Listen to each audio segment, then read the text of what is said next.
G tablets or prescription medications are available as well. Your health is their business. Advanced Healthcare and Spine Institute in Jesup. Health for life. Hospitals, places where healing happens. They foster health and represent hope. From providing treatment and comfort to the sick, to welcoming new life into the world, hospitals are mainstays in healthy, optimistic communities.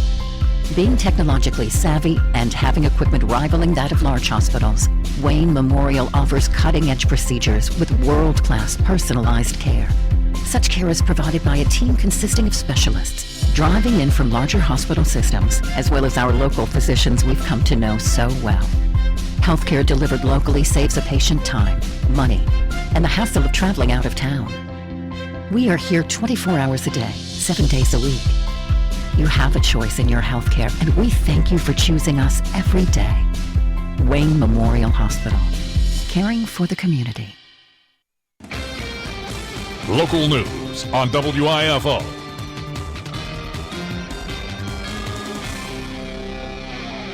It's time now for a look at the latest in local news. In the news this past Friday morning, our legislators on hand for the Chamber of Commerce's annual Eggs and Issues breakfast held at the College of Coastal Pines, which once again drew a large crowd. WIFO FM had a chance to interview State Representatives Chad Nimmer and Bill Werkheiser and State Senator Tommy Williams, get their thoughts on the upcoming legislative session.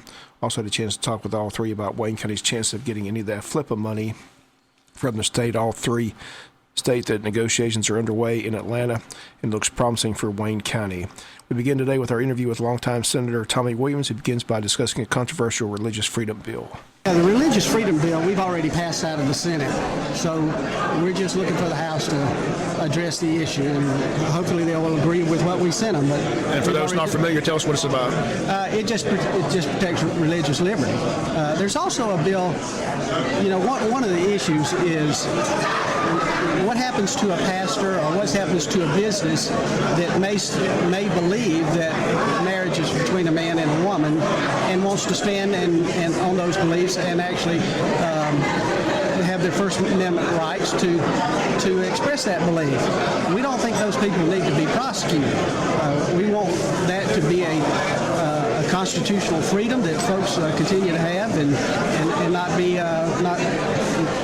be prosecuted or persecuted for it. A lot of issues today. Education always a big issue. Where you stand on that? I mean, I know where you stand on that. You're for education, but it's always about funding. The issue this year with education is how to fund it. Right, funding. While QBE does have some challenges, there's some good parts of QBE as well. The issue is how you pay teachers, and I am still not convinced that the system we have doesn't work.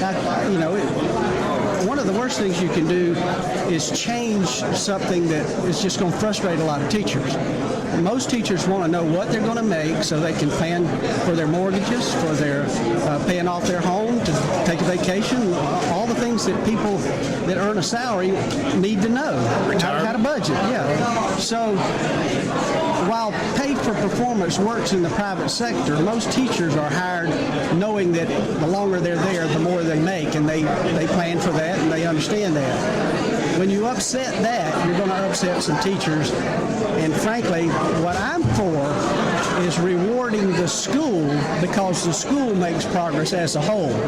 If you move your school, schools are rated now. They're A, B, C, or DAF schools, and the public can know what the school their kids are going to, what its grade is, just like you know what your children's grades are.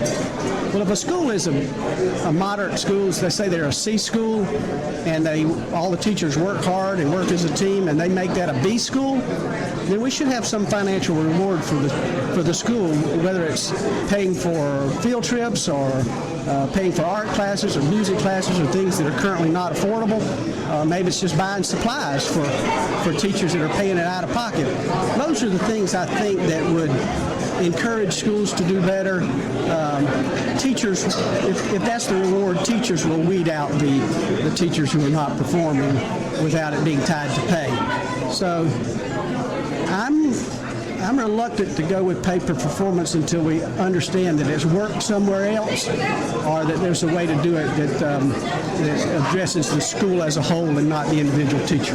Marijuana, again, going to be an issue. I saw where they want to lower it to a misdemeanor, not a felony. Any thoughts on that? Well, there's a huge huge, very powerful, well-funded lobby for legalizing marijuana.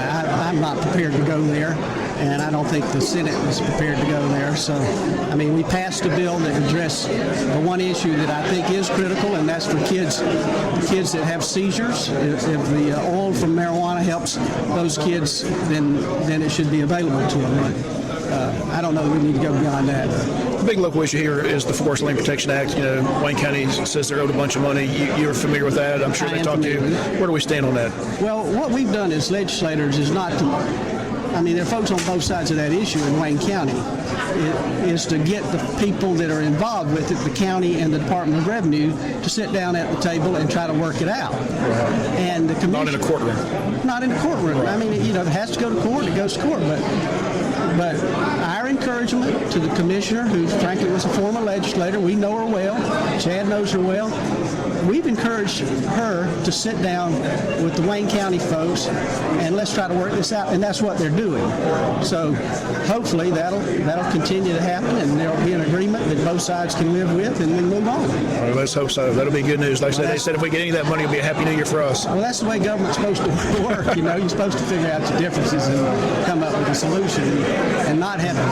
Otherwise, the lawyers make all the money. You know? Tommy, you've always been accessible to us, but as I talk to other legislators, you want to hear from the people. So while you're in this session, what's the best way for a person listening to our broadcast to get in touch with Tommy Williams, voice their concern, ask a question? Well, they can call my office in Atlanta at 404-656-0089. There are times of the day I can't take a cell phone call because I'm in session, but my cell number is 912-293-3510. If somebody wants to call me, I'm available. Tommy, I was going to see you. Happy New Year. Thank you.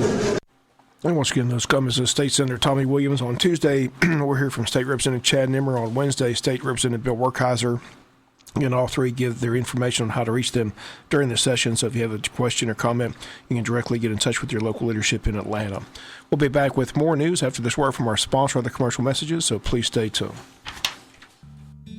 In today's financial market, it's getting more and more difficult to find a place to do your banking that doesn't make you feel like you're just another number.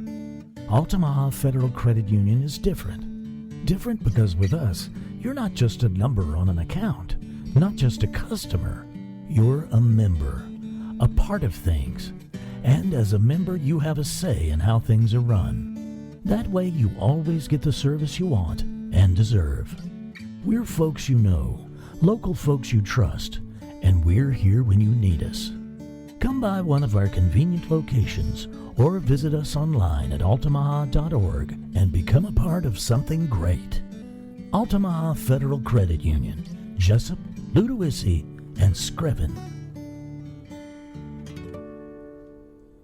Since 1941, First Franklin Financial has been helping our friends and neighbors with their financial needs. Thousands of you have put your trust in our company, and we thank you for your loyalty. The next time you have unexpected expenses or want to consolidate some bills, remember, your friends at First Franklin Financial are here when you need us. We're conveniently located in the shopping center between Walmart and Goodwill, or you can call us at 427-4237. Apply online at www.1ffc.com. Our customers come first at First Franklin Financial. That's not just a slogan, it's the way we do business. Since 1941, we've been helping our friends and neighbors in the Southeast with their financial needs. We offer personal loans, bill consolidation loans, and starter loans. So stop by our office today. We're conveniently located in the shopping center between Walmart and Goodwill, or you can call us at 427-4237. Or you can apply online at www.1ffc.com. First Franklin Financial Corporation, NMLSR number 141654, Georgia Residential Mortgage Licensee number 5656. Other news, qualifying for the District 4 school board race ended on Friday at 12 noon. Several waited for the last day to qualify, as the race will have 4 candidates in the race. They are in alphabetical order: Sharon Jones Daniel, Candace Gilbert, Gary Scott, and Terry Thomas. Those 4 on the ballot on March the 1st, along with all the candidates for president of the United States, as it coincides with the Georgia presidential primary. Once again, a 4-candidate race: Sharon Daniel, Candace Gilbert, Gary Scott, and Terry Thomas. Ms. Thomas, the wife of County Commissioner James Boot Thomas. Again, the race and election date is March the 1st.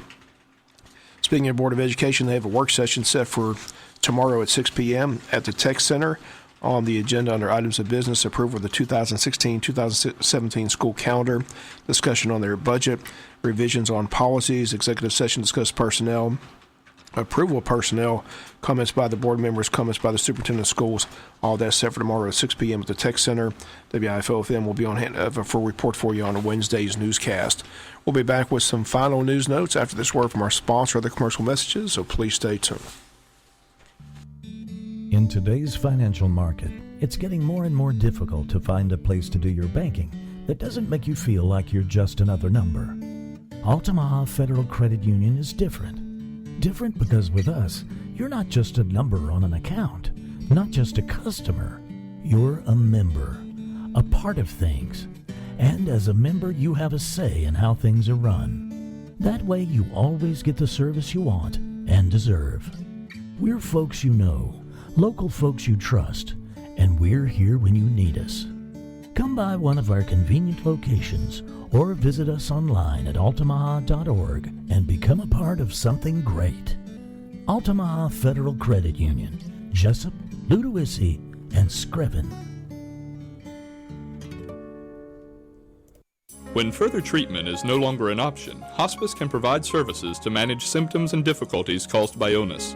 Emotional, psychosocial, and spiritual care, as well as support to the families and caregivers, are all part of hospice care. Hospice of South Georgia has been a part of the health community in Wayne and surrounding counties for over 13 years. The professional yet compassionate attention provided by our staff is unsurpassed. Widely supported by donations from the local population, Hospice of South Georgia is the only nonprofit hospice in Wayne County. Our new administrative offices, located at 1625 Sunset Boulevard, have opened recently as Phase 1 of our building project. Hospice of South Georgia accepts anyone who meets hospice criteria, regardless of their ability to pay. Please call 912-588-0080 to speak to someone about hospice care. That was 912-588-0080. We are your hometown hospice, and we are here to serve you. Hospice of South Georgia, working to add life to your days. Final notes and news. The reminder, the recycling drop-off center at 555 North 1st Street is no longer open. Again, they remind you the Wayne Service Center located on Sunset Boulevard is now the recycling drop-off center. They'll accept plastic, cardboard, aluminum cans, newspapers, and magazines Monday through Thursday from 9 a.m. to 2 p.m. And don't forget Fairhaven's special Starry Night is a special family-focused evening of music presented by Fairhaven's featuring Wayne County's Crystal Hopkins. Also on hand will be Miss George's Adeline Kennerly. The date is February 5th at 7:30. It's a Friday evening at Coastal Pines Technical College. Tickets available for $25 each, or a family value pack of 5 tickets for $100. If you need more ticket information, call 588-1998. Again, it takes place on Friday, February 5th at 7:30 at Coastal Pines Technical College. That's going to do it for latest in local news. Sports comes your way in a few minutes. Bob Morgan saying have a great day. You've been listening to local news on WIFO.